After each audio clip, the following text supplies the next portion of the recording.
क्या आपने पीएम उदय में रजिस्ट्रेशन करवा लिया है? अगर हाँ, तो आप इस वक्त कौन से स्टेप तक पहुंच चुके हो? अगर नहीं, तो आप कब करने वाले हो? आपको डीडीए के थ्रू सर्वे करवाना चाहिए या नहीं?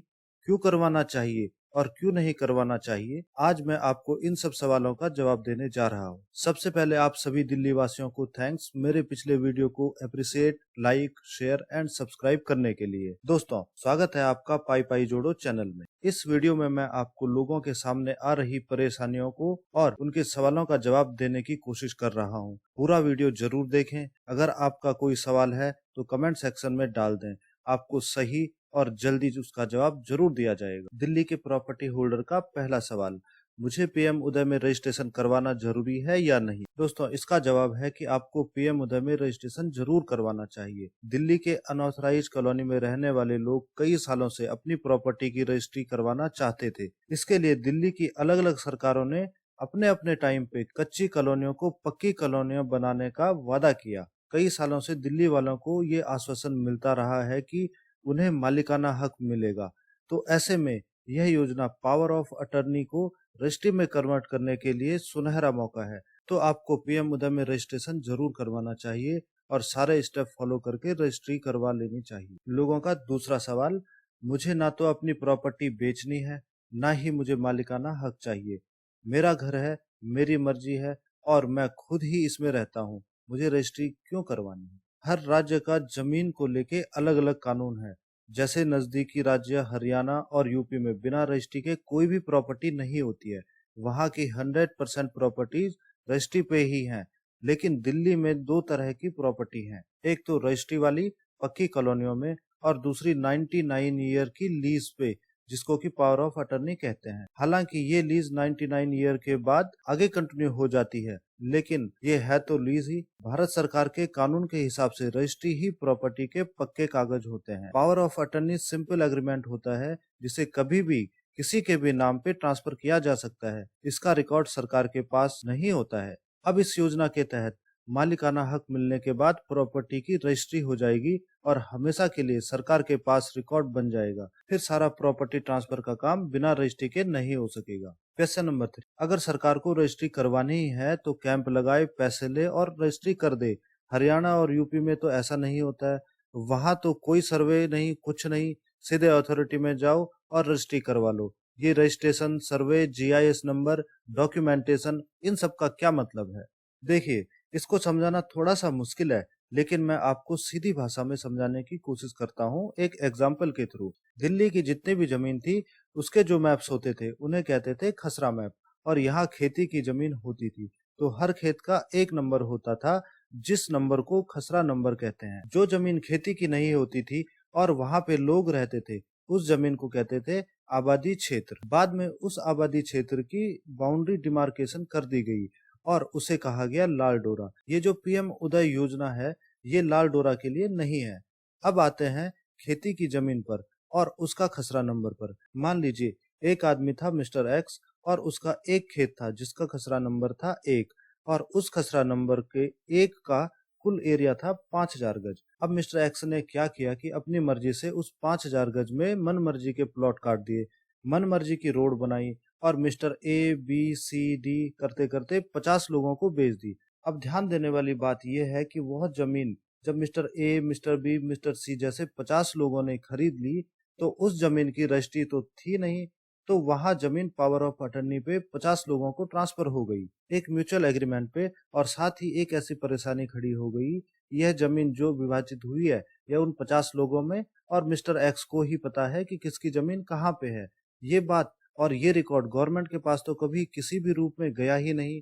अब सरकार मालिकाना हक देना चाहती है तो पूरे खसरा नंबर का तो दे नहीं सकती, तो वो लेटेस्ट टेक्नोलॉजी से सर्वे करवा के ये पता लगवाती है कि आपका प्लॉट एक्चुअली पे कहाँ पे है और सिर्फ उतने ही पोर्शन की आपको रजिस्ट्री भी मिलेगी और मालिकाना हक भी मिलेगा। रजिस्ट्रेशन करवाने से सरकार को पता चलेगा कि एक ही खसरा नंबर में टोटल कितने लोग रहते हैं, उन सबका टोटल एरिया कितना हो रहा है और उस खसरा नंबर का कुल एरिया कितना था। फिर बात आती है सर्वे की।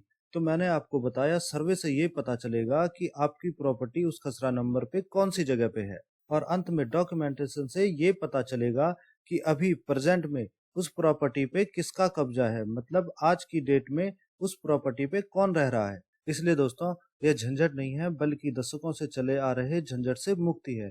आप गलती मत कीजिए और इस योजना में रजिस्ट्रेशन करवा के इसका पूरा सहयोग करें और साथ ही अपने आने वाली पीढ़ियों के लिए खुशहाली का रास्ता भी खुला करें। अब आता है क्वेश्चन नंबर 4 पे। मैंने अपनी पावर ऑफ अटर्नी या सेल डीड को ऑलरेडी रजिस्टर करवा रखा है और मेरे एक जानने वाले मित्र ने तो स्टैम्प ड्यूटी भी पे कर रखी है, तो मैं रजिस्ट्री के लिए दोबारा इतना पैसा पे क्यों करूं। इस केस में भी आपको इस प्रक्रिया से गुजरना पड़ेगा, लेकिन आपको रजिस्ट्री के लिए पैसे नहीं देने होंगे। आपके सारे डॉक्यूमेंट्स की जांच होगी और आपको डायरेक्टली उप रजिस्ट्रार के द्वारा रजिस्ट्रेशन स्लिप भी मिलेगी और वहां पे आपकी रजिस्ट्री भी हो जाएगी। आपके मित्र को भी किसी तरह का कोई स्टैम्प ड्यूटी या रजिस्ट्री का चार्ज नहीं देना होगा, बस थोड़ा सा एडमिनिस्ट्रेटिव खर्चा होगा जो कि बहुत ही नॉमिनल होगा। अब आता है क्वेश्चन नंबर 5 पे। मेरी कॉलोनी तो एक बार पहले ही ऑथराइज हो गई थी 1977 में। सुना था कि दिल्ली की 567 कॉलोनियां रेगुलर हो गई हैं।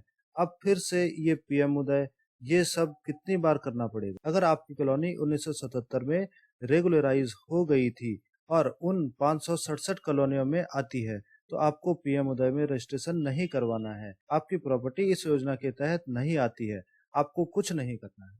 अब आते हैं क्वेश्चन नंबर 6 पे। डीडीए खुद ही सर्वे क्यों नहीं कर रहा है, खुद ही पैसे क्यों नहीं ले रहा है, ना ही डॉक्यूमेंट्स डीडीए डायरेक्ट ले रहा है, वो भी एजेंसी के थ्रू ले रहा है और सिर्फ ऑनलाइन ले रहा है। दोस्तों, डीडीए के पास इतना स्टाफ नहीं है कि वो पूरी दिल्ली के हर घर का या हर प्लॉट का सर्वे करवा सके। इसके लिए डीडीए ने 23 एजेंसी लगा रखी है और उनको 4 ग्रुप में डिवाइड कर दिया है और पूरी दिल्ली के एरिया को भी 4 ग्रुपों में डिवाइड कर दिया है। जो एजेंसी जिस ग्रुप में है वो उस एरिया का सर्वे करेंगी। रही बात पैसे की, तो सर्वे एजेंसी को सर्वे करने के लिए फीस देनी होगी, जो कि नियम से डीडीए को देनी थी और डीडीए के पास वो पैसा तब आता जब लोग रजिस्ट्री करवाते।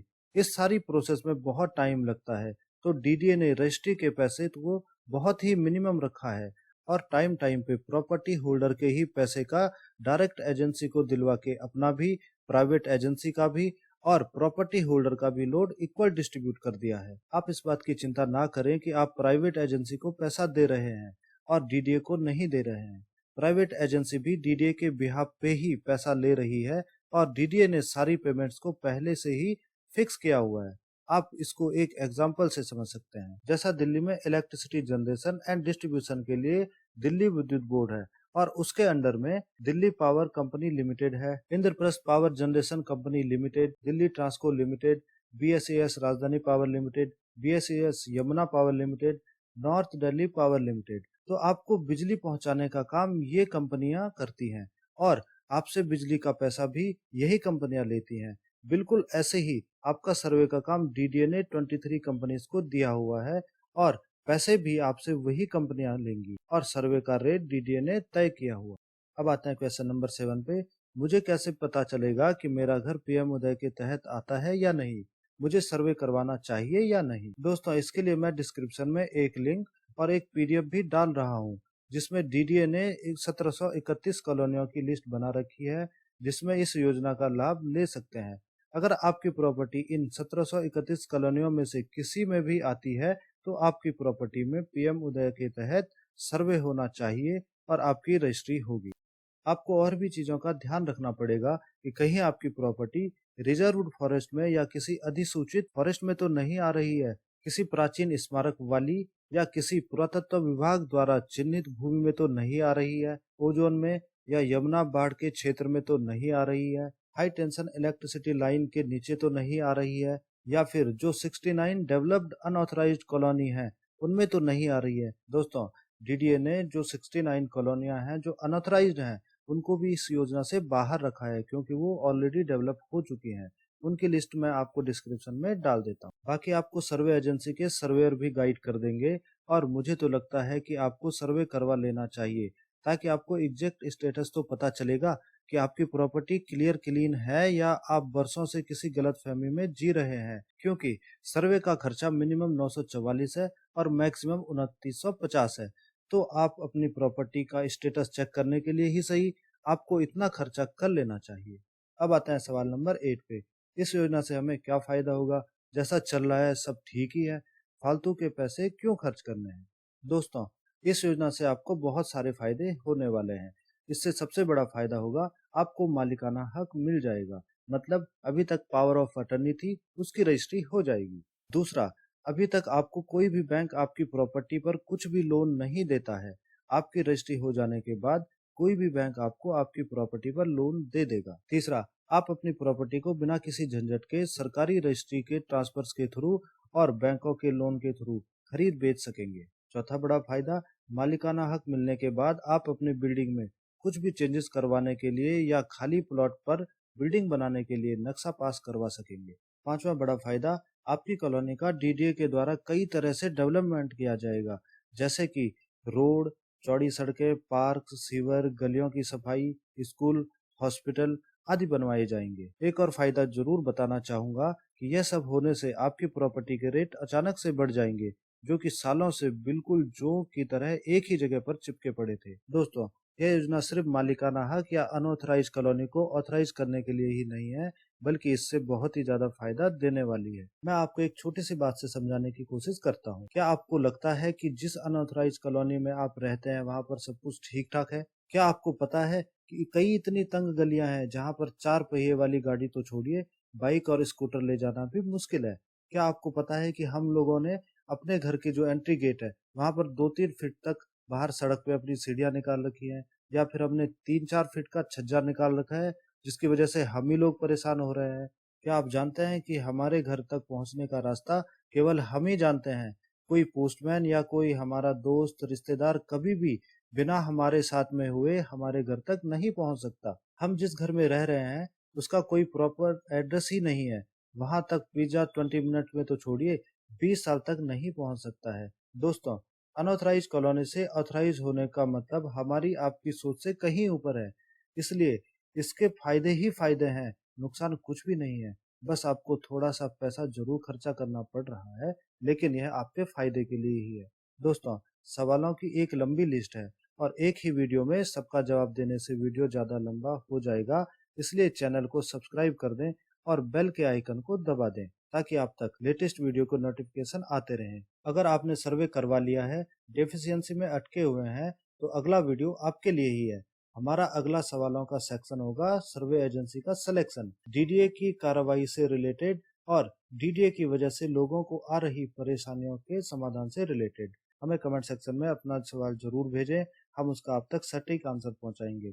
तब तक के लिए धन्यवाद, गुड बाय, एंड प्लीज इस वीडियो को ज्यादा से ज्यादा लोगों तक पहुंचाएं, ताकि वो समझदारी से आगे बढ़ सकें और अपनी रजिस्ट्री करवा सकें।